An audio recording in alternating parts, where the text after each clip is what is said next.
Subscribe now and press the bell icon. Never miss an update. आज जो हमने topic दूसरा डिस्कस करना है वो टॉपिक है base catalyse mechanism of carbonyl compounds. इससे पहले हमने देखा कि जो कार्बोनाइल कंपाउंड्स होती है उनकी जो रिएक्टिविटी होती है वो किस तरह से वैरी करती है जब उसके ऊपर कोई बेस अटैक करती है या फिर उसके ऊपर कोई एसिड अटैक करता है। बेस कैटलाइज जो मैकेनिज्म है न्यूक्लियोफाइल के, देखें इसका मैकेनिज्म मैंने आपको कहा था कि जो इसके बेस के जो इनके रिएक्शंस होते हैं उनको हम दो तरह से कैटलाइज कर सकते हैं।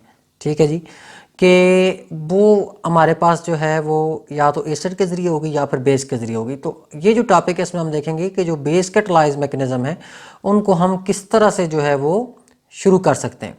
अब देखें जो इनकी बेस कैटलाइज मैकेनिज्म्स हैं, बेस का मतलब क्या होता है, वो चीज़ जो वो हाइड्रोक्साइड आयन देती है जिसके ऊपर इलेक्ट्रॉन्स की ज़्यादती होती है उसको हम बेस कहते हैं। तो बेस जो होती है वो हमेशा किसके तौर पर एक्ट करती है, बेस जो होती है वो एक्ट एज न्यूक्लियोफाइल करती है, यानी कि वो न्यूक्लियोफाइल के तौर पे एक्ट करती है जो बेस होती है। अब बेस में हमने देखना होता है कि वो जो न्यूक्लियोफाइल के तौर पे एक्ट कर रही है क्या उसके पास किस तरह की बेस है, वीक बेस है या फिर स्ट्रॉन्ग बेस है। दोनों हिसाब से हम क्या करते हैं, ये जज करते हैं कि वो जो बेस का करेक्टर है वो किस तरह से है। आप देखें यहाँ पे बेस या एसिड को हम जो है वो जज कर रहे हैं तो उसके लिए हमें पता होना चाहिए कि बेस की क्या डेफिनेशन है और या फिर एसिड की क्या डेफिनेशन है। तो बेस को याद रखें, मल्टीपल वेज में हम डिफाइन कर सकते हैं। बेस हमारे पास वो होती है जो हाइड्रोक्साइड आयन देती है, बेस हमारे पास वो होती है जिसके पास इलेक्ट्रॉन जो है वो ज़्यादा होते हैं, बेस वो होती है जिसके ऊपर नेगेटिव चार्ज होता है यानी कि वो इलेक्ट्रॉन्स को जो है वो डोनेट करती है। ठीक है, तो बेस की निशान या जिसका इलेक्ट्रॉन पे डीलोकलाइज नहीं होता उसको भी हम बेस कहते हैं। तो यहाँ पे हमारा बेस से मतलब ये वो चीज़ जिसके पास इलेक्ट्रॉन्स होंगे। अब इसका जो अटैक, इसके लिए हमें जो न्यूक्लियोफाइल चाहिए वो कैसा होना चाहिए। ठीक है, न्यूक्लियोफाइल जो होगा यहाँ पे वो स्ट्रॉन्ग इनफ होना चाहिए। Nucleophile must be strong.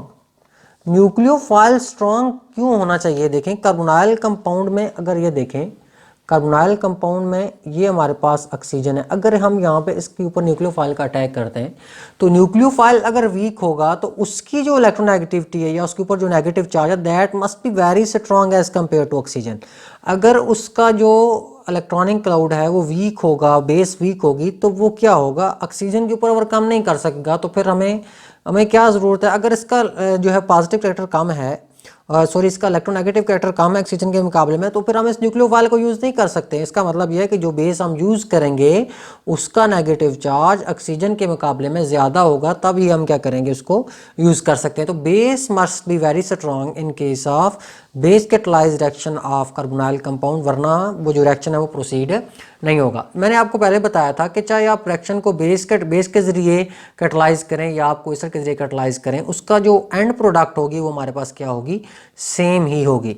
तो इस रिएक्शन में सबसे पहले हम क्या करते हैं, सबसे पहले हमें अगर या तो हमारे पास न्यूक्लियोफाइल अवेलेबल है या फिर हम क्या करते हैं न्यूक्लियोफाइल को जनरेट करते हैं। न्यूक्लियोफाइल को कैसे जनरेट करेंगे, देखिए हमने यहाँ पे बेस को यूज़ किया और हम इसको क्या करते हैं किसी ऐसी चीज़ से जहाँ जिसके पास न्यूक्लियोफाइल इसके ऊपर अटैक करवाते हैं।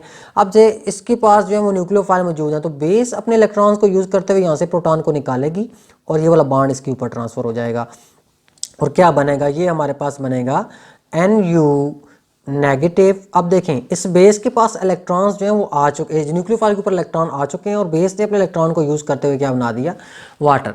नेक्स्ट स्टेप में अब ये जो न्यूक्लियोफाइल है इसके पास इलेक्ट्रॉन्स भी हैं और नेगेटिव चार्जेस की वजह से इसकी इलेक्ट्रोनेगेटिविटी बढ़ चुकी है। अब ये काबिल है कि कार्बोनाइल कंपाउंड के ऊपर अटैक कर सके। तो ये हमारे पास है NU नेगेटिव प्लस ये हमारे पास कार्बोनाइल कंपाउंड पार्शियल पॉजिटिव और पार्शियल नेगेटिव। तो क्या बनेगा, ये हमारे पास बनेगा जी, देखें अब ये न्यूक्लियोफाइल इस कार्बन के ऊपर अटैक करेगा। क्यों अटैक करेगा, कार्बन के ऊपर पॉजिटिव चार्ज है, इसके ऊपर नेगेटिव, तो ये न्यूक्लियोफाइल इस पार्शियल पॉजिटिव यानी कि इलेक्ट्रोफिलिक कार्बन के ऊपर अटैक करेगा। तो कार्बन के बॉन्ड कितने हो जाएंगे, 1 2 3 और 2 5। तो ये वाला बॉन्ड किसके ऊपर चला जाएगा, ये वाला बॉन्ड ऑक्सीजन के ऊपर चला जाएगा। तो ये बनेगा H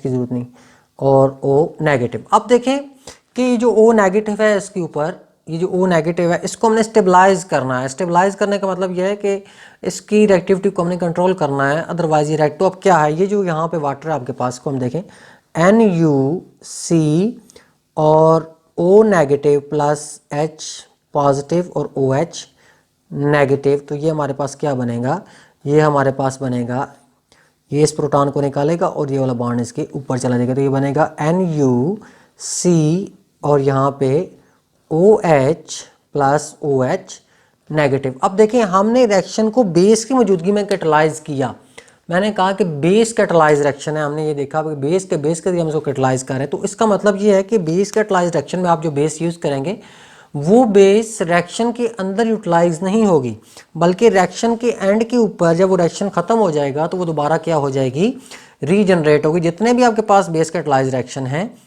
चाहे आप हाइड्रोजन साइनाइड को ऐड कर रहे हैं, चाहे आप जो हैं वो जो है वो कर रहे हैं अल्डोल कंडेंसेशन को स्टडी करते हैं, या आप चाहे किसी भी रिएक्शन को स्टडी करते हैं, इन तमाम रिएक्शंस के अंदर जो बेस होगी वो एंड के ऊपर आपको रीजनरेट होती हुई नज़र आएगी, जिससे हमें पता चलेगा कि ये जो रिएक्शन है ये बेस कैटलाइज है और इसमें बेस जो है वो यूटिलाइज नहीं हुई। तो ये हमारे पास था या बेस कैटलाइज रिएक्शन। और एक बात आप ध्यान में रखें कि बेस कैटलाइज रिएक्शन चाहे हो चाहे एसिड कैटलाइज रिएक्शन हो, बहरहाल दोनों सूरतों के ऊपर जो आपकी एंड प्रोडक्ट होती है वो क्या होती है, सेम होती है। तो ये था जी हमारे पास बेस कैटलाइज रिएक्शन। उम्मीद है आपको समझ आ गया होगा।